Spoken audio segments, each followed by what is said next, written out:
हरे कृष्णा। सनातन धर्म में हर वर्ष में आने वाली सभी एकादशी तिथि का विशेष महत्व माना गया है। लेकिन जब बात पुरुषोत्तमी एकादशी की आती है तो इसका आध्यात्मिक प्रभाव और भी बढ़ जाता है।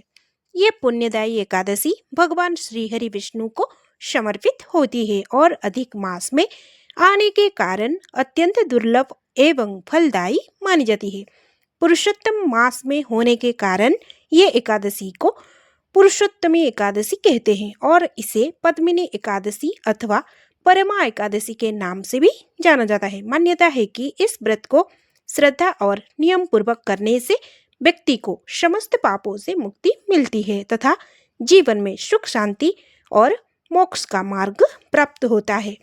अब आइए जानते हैं पुरुषोत्तमी एकादशी या पद्मिनी एकादशी कब है। वैदिक पंचांग के अनुसार इस साल होने वाला पुरुषोत्तमी एकादशी अधिक मास के शुक्ल पक्ष में मनाई जाएगी। एकादशी तिथि की आरंभ 26 मई प्रातः 5:10 से होकर 27 मई प्रातः 6:21 पर समाप्त होगी। उदया तिथि के अनुसार ये व्रत 27 मई बुधवार को रखा जाएगा। तो आप सब इसी समय पर व्रत व पूजा पाठ कर सकते हैं। अब आइए जानते हैं इस एकादशी की पूजा विधि। एकादशी के दिन प्रातः ब्रह्म मुहूर्त में उठकर स्नान करके स्वच्छ वस्त्र धारण करें। इसके बाद घर के मंदिरों को साफ सफाई करें।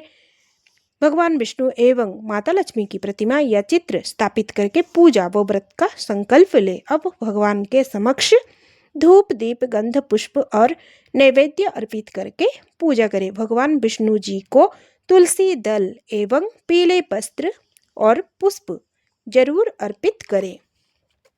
एकादशी के दिन तुलसी पूजन का महत्व विशेष होता है, इसीलिए तुलसी पौधे के आसपास साफ सुथरा रखें। शाम के समय पर घी का दीपक जरूर जलाइए। ऐसा करने से आपके घर और आपके ऊपर माँ लक्ष्मी की कृपा दृष्टि बनी रहती है।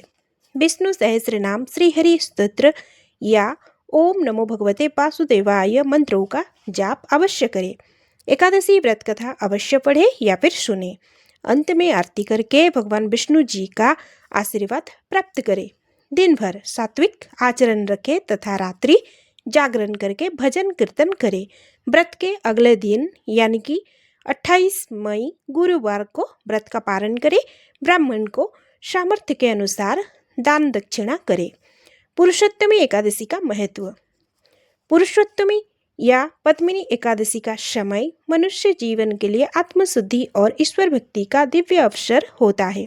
इस दिन मन वचन और कर्म की पवित्रता का विशेष ध्यान रखा जाता है। शास्त्र में कहा गया है कि जो व्यक्ति इस दिन सच्चे मन से भगवान विष्णु जी का स्मरण करता है उसके अनेक जन्मों का पाप नष्ट हो जाता है। एकादशी पर दान का महत्व।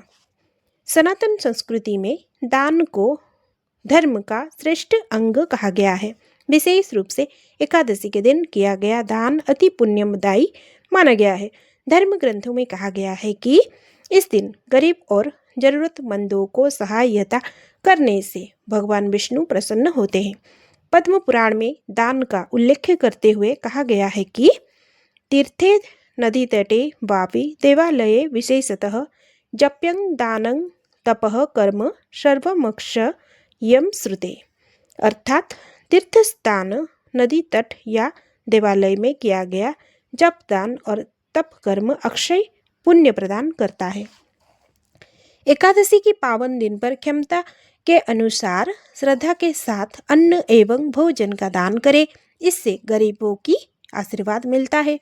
गर्मी के समय को देखते हुए जल सेवा शरबत वितरण करे। मिट्टी का घड़ा दान करे। छाता सत्तू फल आदि असहाय लोगों को दान कीजिए। मान्यता है कि निस्वार्थ सेवा करने से भगवान श्री हरि अति प्रसन्न हो जाते हैं। अगर आप भगवान की पूजा ना कर पाए किसी कारणवशतः तो आप गरीबों में अन्न वस्त्र दान दक्षिणा भी कर लिए तो भगवान आप पर प्रसन्न होंगे, क्योंकि शास्त्र में कहा गया है कि मानव सेवा ही माधव सेवा। तो इस एकादशी पर दीनहीन असहाय दिव्यांग बच्चों गरीब रोगी वृद्ध आदि की सामर्थ्य के हिसाब से सेवा करें और भगवान विष्णु जी का आशीर्वाद प्राप्त करें। ये एकादशी भगवान विष्णु जी की कृपा प्राप्त करने का दुर्लभ और दिव्य अवसर है।